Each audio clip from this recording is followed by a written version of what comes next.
أشهد أن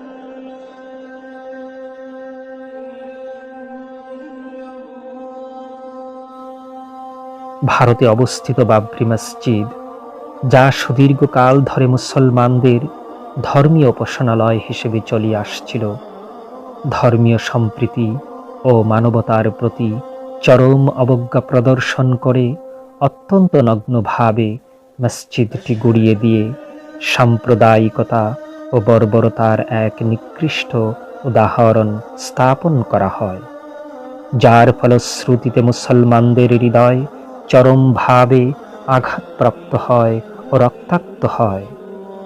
আমি আমিনুল হক চৌধুরী আমার রক্তাক্ত অনুভূতি হতে জন্ম নেওয়া স্বরচিত কবিতা অনুভূতির বাবরি মসজিদ।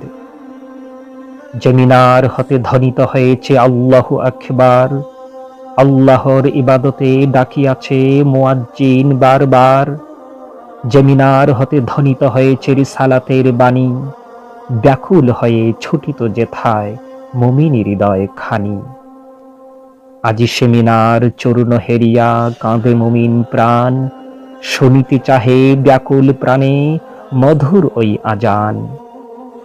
মাজলুম মুমিন ব্যথিত প্রাণে ক্রন্দন করি কহে, চোরনিল রব তব মসজিদ এ প্রাণ নাহি সহে।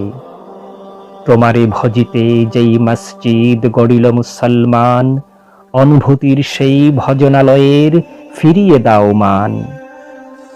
মসজিদ নহে চূর্ণিল যেন হেরব মম প্রাণ, হৃদয় চাহে তোমারি প্রেমে হয়ে যায় কুরবান। অনুভূতি হতে খুন ঝরিছে কাঁদিছে মম প্রাণ, এ বর্বরতা সহি কেমনে সভ্যতার অপমান। তাওহীদ আর রিসালাত প্রেম হৃদয়ে করে বাস, আমি মুসলিম খুন ঢালিয়া গড়িব ইতিহাস।